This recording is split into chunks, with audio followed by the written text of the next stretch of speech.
অরুণ হালদার, আপনি রিপাবলিক বাংলাতে এই মুহূর্তে যখন কথা বলছেন তখন আপনি সন্দেশখালির ঘটনা দেখে এসেছেন, আপনি রাষ্ট্রপতির সাথে কথা বলে রিপোর্টও জমা দিয়ে এসেছেন। ম্যাডাম প্রেসিডেন্ট কি বললেন এবং যে রিপোর্ট আপনি সন্দেশখালি নিয়ে ভারতের রাষ্ট্রপতিকে জমা দিলেন সেইটা যদি একটু বলেন। নমস্কার, রিপাবলিক বাংলার সমস্ত দর্শকদের নমস্কার জানাচ্ছি।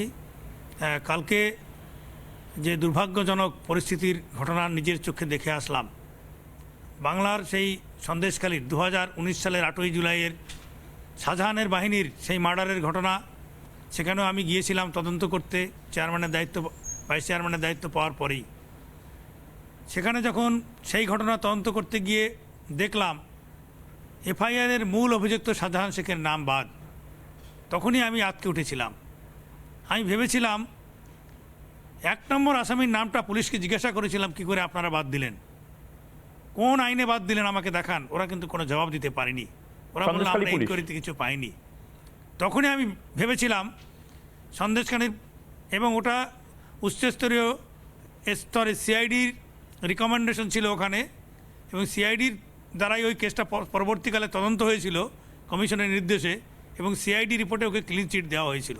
আমি তখনই ওদেরকে জিজ্ঞাসা করেছিলাম যে কোন অধিকারে আপনারা এফআইআরে নাম্বার 1 নাম থেকে, যে বাল বাচ্চা জানে যে কোন লোককে খুন করেছে এবং তার একটা বডি আপনারা এখনও পর্যন্ত বার করতে পারলেন না, তবুও মেইন আসামির নামটাই বাদ দিয়ে দিলেন। তখনই আমি ভেবেছিলাম যে বিচারের বাণী নীরবে নিভৃতে কাঁদবে। আজকে সেই বাংলায় বিচারের বাণী যে নীরবে নিভৃতে কাঁদছে, 2019 সালে সেই সময় থেকে তুষের আগুনের মতো ধিকি ধিকি করে মানুষের মধ্যে যে যন্ত্রণা ক্ষোভ তৈরি হয়েছিল তার বহিঃপ্রকাশ আপনারা দেখতে পাচ্ছেন। কিন্তু সেদিনই আমি আঁতকে উঠেছিলাম যে শাহজাহান মোল্লার মতো কুখ্যাত বিশ্বাসঘাতককে যখন শাসক দলের নেতা বানিয়ে ওখানে অপারেশন চালাচ্ছে, এখানকার মানুষের দুর্দশা কী হবে। বারে বারে আমি চেষ্টা করেছিলাম, আমি জানাতে চেয়েছিলাম যে এখানে বহুত গলত হচ্ছে, গলত কাজ হচ্ছে। শুনতে পাচ্ছিলাম অনেকে ফিসফিস করে বলছিলেন আমার কাছে এসে যে সন্দেশখালীতে কিন্তু তপশিলীদের জমিগুলো সব দখল হয়ে যাচ্ছে। কারণ রাজ্যের মুখ্যমন্ত্রী অরুণ বাবু, রাজ্যের মুখ্যমন্ত্রী কিন্তু বলছেন অন্য কথা। উনি বলছেন যে আসলে বিজেপি, আসলে আরএসএস এই জাতপাতের একটা রাজনীতি এখানে নিয়ে আসছে এবং তপশিলীরা ওখানে ভালো আছে, তপশিলীদের সাথে আসলে সংখ্যালঘুদের লড়াইটা লাগিয়ে দিচ্ছে, আদিবাসীদের সাথে সংখ্যালঘুদের লড়াই লাগিয়ে দিচ্ছে আসলে আরএসএস বিজেপি, ওখানে সব শান্তিপূর্ণ আছে। সম্পূর্ণ মিথ্যে কথা, সম্পূর্ণ মিথ্যে বলতে বলতে উনি আজকে কোথায় পৌঁছে গেছেন আমরা ভাবতেও পারি না। উনি একজন মহিলা মুখ্যমন্ত্রী, বাংলার মা বোনের নিরাপত্তা আশা করে। ওনার সেই লড়াই আমরা দেখেছিলাম যখন চটি পায়ে পড়ে গিয়ে চলে যেতেন, মানুষের অত্যাচারে পাশে দাঁড়াতেন। সেই লড়াই সেদিন কিন্তু আমরাও পাশে ছিলাম। কিন্তু পরবর্তীকালে তিলে তিলে ওনার পরিবর্তন বাংলার মানুষ দেখেছেন। ওনার যে কোনো মূল্যে ক্ষমতায় টিকে থাকতে চাই, ওই এরিয়ার সিট ওনার চাই, আর সেই সিট ছলে বলে কৌশলে আজকে ওই শাহজাহান মোল্লা না হলে ওখানে সিট উনি জিততে পারবেন না, তাই ওনার হয়ে সাফাই গাইছেন। যে শাহজাহান মোল্লার বিরুদ্ধে এনআইএর তদন্তের দাবি করছি, রোহিঙ্গাদের বসিয়ে ওখানে টর্চার করানো হচ্ছে, জমি কেড়ে নেওয়া হচ্ছে, মা বোনদের ইজ্জত নিয়ে ছিনিমিনি খেলছেন, গ্যাং স্টার তৈরি করেছেন ওখানে। আজকে সেই সন্দেশখালীকে মনে হয় যেন ওটা পশ্চিমবাংলা থেকে আলাদা হয়ে যাচ্ছে, পশ্চিমবাংলার রাজ্যের মধ্যে আছে বলে মনে হয় না। নিজস্ব একটা পরিকাঠামো দিয়ে 2019 সালে যে একটা বিশাল সাম্রাজ্য উনি তৈরি করেছেন, ওখানে বসে সেই সাম্রাজ্যতে যখন ইডি ধাক্কা দিল তারপর থেকেই খেলাটা ঘুরতে শুরু হলো। কিন্তু মাননীয় রাষ্ট্রপতির কাছে আপনি কি চেয়েছিলেন আজকে, কি দাবি করে এলেন আজকে? আমি আসছি সেই প্রসঙ্গে। যখন কালকে আমাদেরকে ওখানে ঢুকতে বিভিন্নভাবে রাজ্য সরকার বাধা তৈরি করছিলেন, তখন আমরা আমাদের নিজস্ব চেষ্টায়, যেটা রাজ্য সরকারের প্রোটোকলের মধ্যে পড়ে, একটা কনস্টিটিউশনাল বডি, তাদের যদি সেখানে যায় তাদেরকে ইনকোয়ারি করার ক্ষমতা আছে, মহামহিম রাষ্ট্রপতি ভারতীয় সংবিধানে দিয়েছেন। তিনি সেই জায়গাটা বারবার তাদের প্রশাসনকে দিয়ে রোখানোর চেষ্টা করেছেন এবং পরবর্তীকালে সফল হতে পারলেন না। আমার অদম্য চেষ্টায় এবং মানসিক জোরের কারণে অত্যন্ত রিস্ক নিয়ে আমি প্রত্যন্ত ছিলাম, আমার পূর্ণাঙ্গ কমিশন নিয়ে পৌঁছে গেলাম। যখন মানুষের কাছে পৌঁছে ওদের বর্বরতার কাহিনী একের পর এক আমার কাছে শুনতে পাচ্ছি, তখন আমি শিহরিত উঠছি। আমি ভেবেছিলাম ওখানে পুলিশের আধিকারিকরা আছে, শুনতে পেলাম, থানায় পৌঁছে গেলাম। থানায় গিয়ে যখন গেলাম, ওখানের এডিজি র্যাঙ্কের অফিসার থাকা সত্ত্বেও আমাদেরকে বাইপাস করে তারা ওখান থেকে চলে গেলেন, আমাদের দিকে ফিরেও তাকালেন না, ন্যাশনাল কমিশনকে অবমাননা করলেন। এবং তখনই আমি সিদ্ধান্ত নিলাম যে এই কেস নিয়ে আমাকে মহামহিম রাষ্ট্রপতির কাছে রিপোর্ট করতেই হবে। রাষ্ট্রপতি কারণ কি বললেন? যে মহামহিম কারণ গোটা রাষ্ট্রপতি- বাংলার মানুষ জানতে বাংলার চাইছে শুধু নয়, রাষ্ট্রপতি কি ভারতবর্ষের- বললেন। রাষ্ট্রপতি কি নিজে দায়িত্ব নেবেন? রাষ্ট্রপতি শাসন জারি হবে? রাষ্ট্রপতি মাননীয়, ভয়ঙ্কর কোনো মহামহিম- পদক্ষেপ নেবেন? মহামহিম রাষ্ট্রপতির কাছে সেটাই বলছি, আমি সেটাই বলছি, একটু ওয়েট করুন। আমরা পুরো কমিশন বসে রাতেই সিদ্ধান্ত নিলাম যে রাষ্ট্রপতির কাছে আমরা রিপোর্ট পাঠাবো।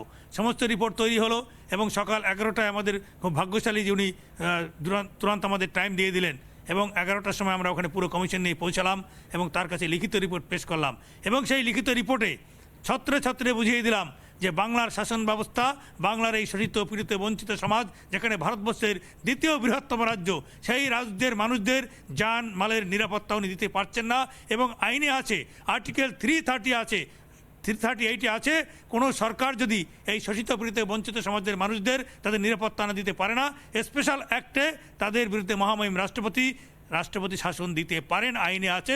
সে আইনের ধারা উল্লেখ করে মহামহিম রাষ্ট্রপতির কাছে রিপোর্ট পেশ করে এসেছি। আপনি রাষ্ট্রপতি শাসনের দাবি করে এসেছেন? অত্যন্ত অরুণ বাবু শিডিউল কাস্ট কমিশনের অ্যাক্টিং চেয়ারম্যান, আপনি রাষ্ট্রপতি শাসনের দাবি করে এসেছেন? আমি রাষ্ট্রপতি শাসনের সুপারিশ করেছি প্রেসিডেন্ট রুলসের জন্য এবং আইনের ধারা দিয়ে বুঝিয়ে দিয়েছি। আপনি বলছেন বাংলাতে শিডিউল কাস্ট, শিডিউল ট্রাইব, দ্বিতীয় বৃহত্তম রাজ্য, তপশিলি অধ্যুষিত সম্প্রদায়ের মানুষ ভালো নেই, নিরাপত্তা বিঘ্নিত, তাদের নিরাপত্তা বিঘ্নিত এবং সেইটা রাজ্য সরকার, রাজ্য পুলিশ, রাজ্য প্রশাসন, মুখ্যমন্ত্রী সেটা ব্যর্থ হয়েছে, সেটা প্রোটেক্ট করতে পারছেন না। একদম সেই পরিস্থিতি তৈরি হয়েছে পশ্চিমবঙ্গে। এত বাজে পরিস্থিতি তৈরি হয়েছে সন্দেশখালীতে, আপনি ইলেকশনের বলছেন? পরে বাংলার 2021 সালের নির্বাচনের পর তপশিলীদের উপর অত্যাচার হয়েছিল। 2013টি কেস আমার কমিশনে জমা পড়েছিল। সেই কেসগুলো ওরা বিভিন্নভাবে বাইফাকস করে ওখান থেকে উড়িয়ে দিয়েছে। সেই কেসের কোনো বিচার হয়নি, কয়েকটি কেস ছাড়া।